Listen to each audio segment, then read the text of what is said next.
Hey, what's up, 745ers, Sky in the ceiling? How you feeling, Katie? I'm feeling good. How are you feeling? I'm feeling well. Feeling I'm good. excited to be here. How are you feeling? Oh, yeah, Awesome. awesome. Okay. As you guys know, Zach and I are the co-hosts of the podcast, but as you can see, we have a guest here today coming from North Carolina, question mark? That is right. That's correct. Okay, awesome. So do you want to give a little introduction to who you are? Hi, everybody. My name is Denesha DeGraffin Reed. I am a licensed clinical addiction specialist here in North Carolina, and I'm super excited to be here to just spill some facts about mental health, just raise awareness to let everybody know, ways they can take care of themselves and continue to do well in this lifetime. Awesome. Great. Yeah. Yeah. So Zach and I, like usual, we're gonna hit it off with a rosebud thorn. We're gonna start off. We're all gonna share our roses, which is what's going really good in our day, in our week, in our life. Do you want to go first? Sure. So my rose is that. Shoot. Oh yeah. My grades are doing really well, and I'm putting myself in a comfortable position for finals. Should I just go through all of them? No, we'll do it together. Okay. Okay. My rose is that tonight I'm watching the Mission Impossible movie with my family, and I'm really excited. And my dinner is gonna be popcorn. So Nice. excited. Exciting, exciting. So my rose would have to be that I'm still alive and breathing, thinking in my right mind, just, able to live to see a beautiful day. It's a beautiful day over here on the East Coast, lots of sunshines, lots of smiles. So I'm super excited about that. That's great. Yeah, it's definitely a beautiful day over here too in sunny LA. Oh, whoops. But yeah, totally awesome to Agreed. be here. Yeah. Bud, it's almost summer. Bud is what you're looking forward to. Yeah, it's what you're looking forward to. It's almost summer, and I'm super excited for that because I'm gonna have a lot of big plans for summer. Nice. My bud is a little more short term. We had the art showcase today, and my paintings are going up, so I'm excited about that. Nice. Oh wow, I love art. I have a few pieces of art in my place, so I always like to purchase just some creative Wow. art, people that Yeah. curate art. And yeah, I'm an art girly. Something that I'm looking forward to would just be, another day, seeing what all we can accomplish, in a day's work, seeing who all I could meet and just extending these connections with everything that's going on in the field that I work in. So I'm super excited and looking forward to that. That's Awesome. awesome. Okay, so we are going to start off by a very needed question, which is you are connected to Recover. What is connected to Recover? How did it start? What's the mission? What is that? Connected to Recover is a nonprofit organization that I founded in 2023. And I would say the overall goal of the organization is just to raise awareness around mental health, substance use issues, and just kind of let people know how to break the stigma, get people speaking about it, just letting everybody know that we all face battles. And this is just what I've chosen to pick up, and this is just my piece and my way of giving back to the world for what the world has provided me. And there are lots of people that need help.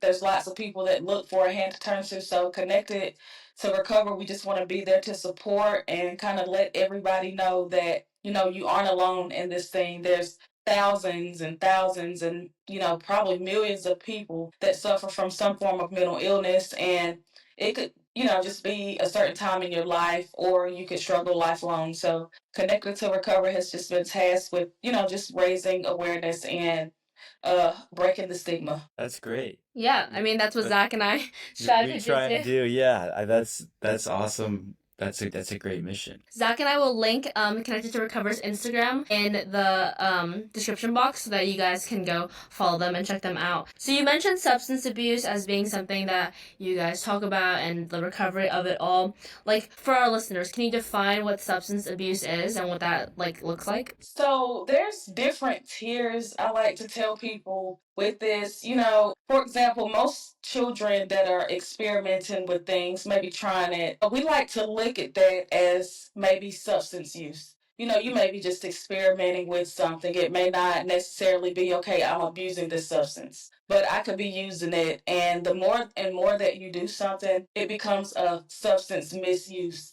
So a lot of people that are teenagers, young adults are somewhere in that phase of substance misuse and substance use. And we look at substance abuse as this person has issues. Like I may have lost my license. I may be arguing with my family and my friends more than not because of my use. And the use still continues, but the behaviors don't change. That's whenever we look at that kind of as substance abuse. Yeah.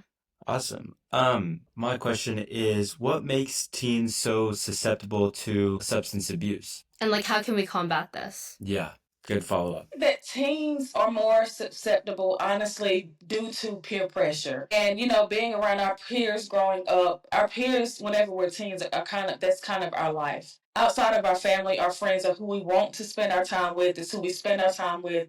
We go to school, they're there. Any type of after school event, more times than not, you're with your friends. So, your friends have a major influence on you at that stage in your life. So I feel like just being around peers is honestly one of the most difficult things that teenagers actually go through, and just not knowing what kind of boundary to put up to say, hey, I may not want to do this, or realizing, hey, maybe I just want to smoke some weed, but not realizing that it could be laced with something. Not thinking about that, my great grandfather that I may not know may have had issues with this. So this could be something that's genetic. So this drinking a little bit is going to turn into something major for me. I'm always the person, that's kind of at the parties that want to stay too long. Or whenever it's time to go home, I'm the person at the party that's kind of like, hey, man, let's keep this thing going. Like, what's there to do next? So teenagers kind of have it difficult in that stage. And I would say a way to combat it would just be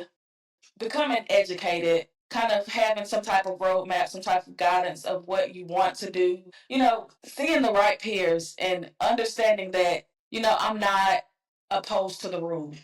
Somebody's financial status, my family's financial status, my parents' financial status, my education, my intellectual level. Whenever it comes to substance misuse or either mental health, none of that plays a role. This thing affects us all, from the top to the bottom. So just having an understanding as a teenager that, hey, I'm not opposed to the rules, by really focusing on just having those personal boundaries in place, realizing that I'm not opposed to the rule, and that the things that happen to the most top tier people can also happen to me as a teenager.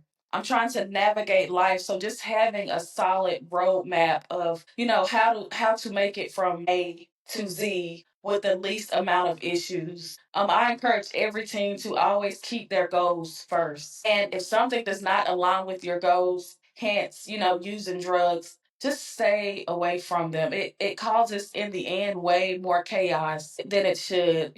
Just for a little bit of fun, it could change the trajectory of your life completely. So I just encourage people to hang on close to the friends that really matter, the friends that don't influence you to do the wrong thing, and, just kind of keep them close. Yeah, absolutely. Zach and I, we recently did a podcast, as you guys know, on peer pressure and the placebo effect, and you guys should totally check that out. I think one of the things that teenagers can also do is be one of the teenagers that's like strong in your boundaries, but also like be a teenager that's like not gonna peer pressure other people and continue to spread that message of not peer pressuring. Yeah, or even just like a supportive peer. If someone doesn't want to do it, maybe be like, yeah, that's understandable. Yeah, absolutely. High schoolers are very susceptible to this. And with that, I think a very clear correlation is, we all have social media and we're all very much on social media except for this one over here. But like, how do you think social media is either helping or adding to this issue? Personally feel like social media is a very personal thing. I don't know if it's either a good or bad thing, if it either helps or does not help. I would just tell the people that are on social media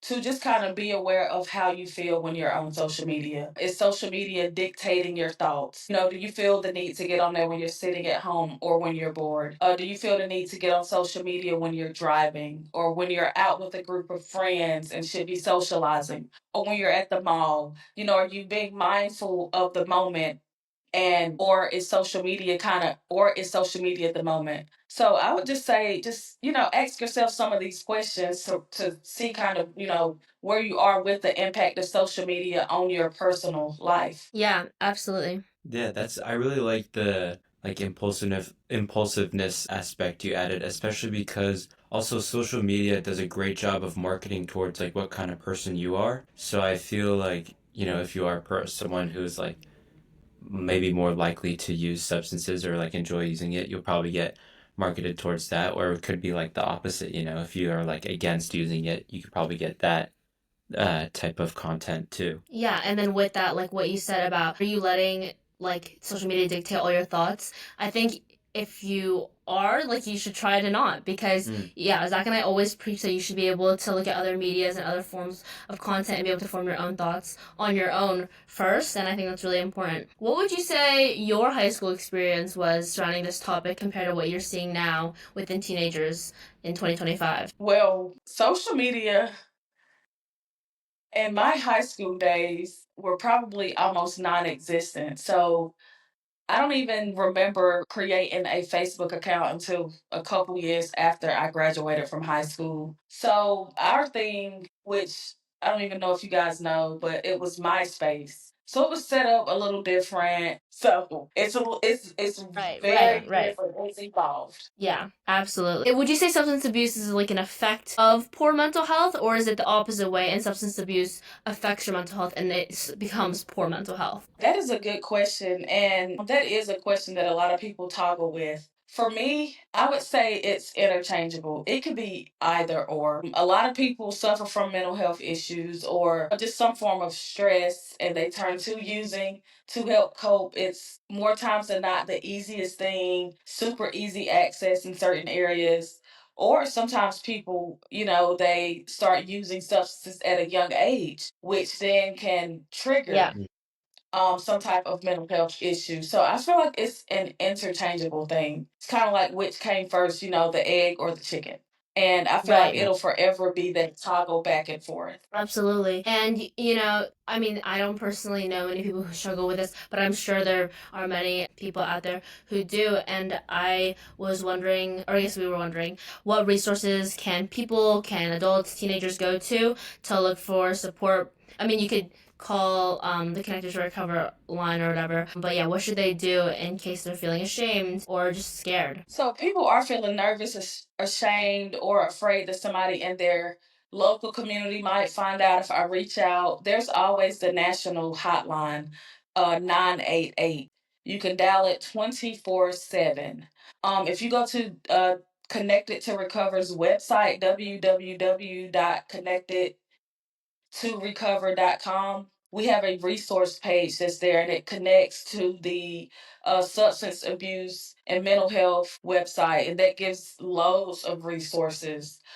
Mental Health America is always there with a hotline that's available. And we also have that national hotline that I just mentioned, the 988, that is available on the Connected to Recover's website. And we also just have some resources there listed, a few worksheets, a workbook. If people want to work through it, there's a roadmap, for success, a lot of different fun items just for people to kind of download or, look at them at their own leisure and complete. There's a gratefulness tool, just ways to reach out and really just be mindful because that's what this thing is all about with overcoming, just being mindful of the moment. That's great. I think also like I'm super glad you mentioned these resources because a big issue is that people who like are abusing substances want to stop, but they don't have a resource to stop, or they don't know where to go. They can't tell mom and dad, or they can't tell their friends or their teachers. So I think I'm super happy you just mentioned all those wonderful resources. Yeah, Zach and I will link Connected to Recover's thing down below, their website, and then you can go and look up all these sources too. I mean, you guys know from our podcast with Mr. Zabo, the Soluna app is free for all California teenagers or people? People. I think people. So it's a free therapy that you can use. It's absolutely amazing. And then also just like I think people, obviously it's hard to tell people that in your life, in your community, but also when it comes to something that could harm your life, like it's going to be a brave thing to do, but to reach out is really important and to seek outside help because sometimes these are things that you just can't do alone. So yeah, that's just like my thought on that. Definitely. No, I think, yeah, it's definitely That's super true. difficult on your own. So reaching out, the first step is admitting Yeah, you you have an issue. Yeah. Yeah. And then our final question, I guess, Mhm. is what do you wish more people like understood about teens who struggle with substance abuse or people in general? I wish people understood that teens that struggle with substance abuse is that not always is it a problem of the teen. Sometimes this is something that catches you. It's kind of like, think about it in a context of a virus or some type of disease. You don't have to go out and find it. Sometimes this thing finds you. So you have to keep that in mind. And when somebody tries something, if you're living a long enough life, we're all going to be teenagers. So we all experiment and try things. Some people just get caught in that realm and they're there for many years, if not lifelong. So I would just, tell others to just be easy on teens. Tell the teens to give themselves some grace, be easy on themselves, and know that you are not alone in this struggle and that you can overcome it. Yeah, absolutely. Thank you so much for coming on the podcast Yes, and thank you sharing so much. such wise words. Thanks, And to all the you. 745ers, follow. Yeah, thank you. For all the 745ers, please follow the Grand People Project, the 745 podcast, and connect it to Recover on Instagram. Yes. It's great. And you can also follow Soluna on Instagram and as well as downloading their app. Yeah, all the links will be in our description down below. Thank you so much, Denesha, for coming on the podcast. Thank you so much. Thank you. You guys take care. You take You too. care. Bye. Bye.